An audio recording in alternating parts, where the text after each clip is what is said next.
तो अगर स्टूडेंट्स देखिए यहाँ पे क्वेश्चन दिया हुआ है that a sample of hydrogen gas is irradiated by a beam of ultraviolet radiation. ठीक है, अल्ट्रा वायलेट रेडिएशन से कुछ उसका बीम जो है अल्ट्रा वायलेट लाइट है हमारे पास।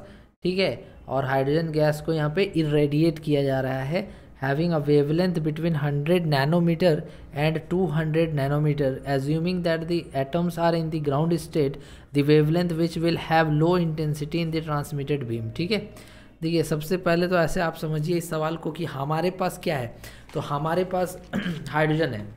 ठीक है, और उसका जो वेवलेंथ का रेंज है वो कितना है, लेमडा 1 से लेकर के लेमडा 2 तक है। तो लेमडा 1 हमारा कितना है, लेमडा 1 वेवलेंथ का रेंज लेमडा 1 100 नैनोमीटर, वेवलेंथ 2 कितना है तो 200 नैनोमीटर। ओके, और यहाँ पर बोला जा रहा है कि ये जो एटम्स है ग्राउंड स्टेट में, तो देखिए ग्राउंड स्टेट कैसे होता है, क्या होता है, ये ग्राउंड स्टेट हो गया जिसमें n का वैल्यू लेते 1, इसके बाद आपका आएगा n इक्वल टू 2। ठीक है, उसके बाद n इक्वल टू 3, उसके बाद n इक्वल टू 4, इस तरह से 5 तक जाएगा, 5 से भी आगे जाएगा, जाते रहेगा। तो ग्राउंड स्टेट के बाद होता है फर्स्ट एक्साइटेड स्टेट। ठीक है, ये होता है first excited state. After that ये होता है सेकेंड एक्साइटेड स्टेट, उसके बाद होता है थर्ड एक्साइटेड स्टेट। ठीक है, ऐसे रहता है। तो इस क्वेश्चन में हमसे पूछा जा रहा है कि जो एटम्स है वो ग्राउंड स्टेट में है, तो उस वेवलेंथ की वैल्यू बताइए जो लो इंटेंसिटी होगा, ट्रांसमिटेड बीम जो निकलेगा, ट्रांसमिटेड बीम जो होगा उसमें इंटेंसिटी लो रखेगा, कौन सा वेवलेंथ होगा यहाँ पे। ठीक है, देखिए सबसे पहले यहाँ पर आप ऐसे समझिए कि हमारा वेवलेंथ लेमडा 1 कितना एनर्जी देगा, तो energy due to the wavelength 1 क्या हो जाएगा, एच सी बाई लेमडा 1। अब ये एच सी बाई लेमडा 1 में एच क्या है, प्लैंक्स कांस्टेंट, सी क्या है आपका स्पीड ऑफ लाइट। तो इसको आप याद रखना दैट 1242 इलेक्ट्रॉन वोल्ट नैनोमीटर होता है।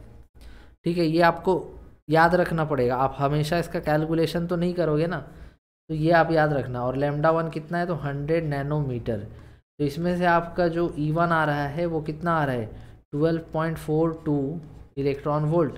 सेम उसी तरह से हम लोग यहाँ पे E2 भी निकालेंगे। तो energy 2 equals to H C by lambda 2, H C की value 1242 electron volt nanometre divided by 200 nanometer. तो ये आपको दे देगा 621 डिवाइडेड बाई 100, 6.21 इलेक्ट्रॉन वोल्ट। देखो हमारी जो एनर्जी है यहाँ पर, एनर्जी जो देख पा रहे हो, जो वेवलेंथ लेमडा 1 के लिए एनर्जी हमें देनी हो रही है वो 12.42, और वेवलेंथ 2 के लिए जो एनर्जी हमारी है वो है 6.21 इलेक्ट्रॉन वोल्ट। अब इसका फ़ायदा क्या होगा, देखो हम समझाते हैं आपको। जैसे आप जानते हैं कि ग्राउंड स्टेट पे जो एनर्जी होती है वो होती है 13.6 इलेक्ट्रॉन वोल्ट, उसके बाद 2 पे जो होती है वो 3.4 इलेक्ट्रॉन वोल्ट, उसके बाद 1.5 इलेक्ट्रॉन वोल्ट, उसके बाद 0.85 इलेक्ट्रॉन वोल्ट। ये डेटा है। ठीक है, ये एनर्जीज का लेवल हमारा होता है। तो अगर मान लीजिए कि पहले 1 से 2 में एक्साइटेड स्टेट में अगर इलेक्ट्रॉन चला गया तो उसको कितना एनर्जी चाहिए होगा, आप यहाँ से देख के बताओ कि इनका डिफरेंस कितना है। तो इनका डिफरेंस है आपका 10.2 के लगभग। ठीक है, अगर मान लीजिए कि 1 से उसको जाना है सीधा 3 में, तो कितना एनर्जी का डिफरेंस देखने को मिल रहा है, 13.6 माइनस 1.5, 12.1 इलेक्ट्रॉन वोल्ट। और अगर मान लीजिए कि ग्राउंड स्टेट से इसको जाना है थर्ड एक्साइटेड स्टेट, मतलब n इक्वल टू 4 में जाना है, तो इसका एनर्जी गैप कितना दिख रहा है, 13.6 माइनस 0.85, 12.75 इलेक्ट्रॉन वोल्ट। ठीक है, बस इतना ही चेक करेंगे, क्योंकि देखिए जो एनर्जी यहाँ पर हमारे पास है वो 12.42 है, और हम लोग अगर फोर्थ n इक्वल टू 4 का देखते हैं तो 12.75, इससे अधिक हो गया तो इसके आगे तो बात होगा ही नहीं। ठीक है, तो देखो अगर अगर मान लीजिए कि हमें वेवलेंथ निकालनी है फॉर दिस एक्साइटेड स्टेट, मतलब 1 से 2 के लिए, तो 1 से 2 के लिए अगर हम लोग को निकालना पड़ेगा तो h C by lambda, h C by energy, h c कितना होगा 1242 इलेक्ट्रॉन वोल्ट नैनोमीटर, और एनर्जी गैप कितना मिल रहा है हमें 10.2 इलेक्ट्रॉन वोल्ट का। तो इसको डिवाइड करेंगे तो ये आएगा आपका 122 नैनोमीटर।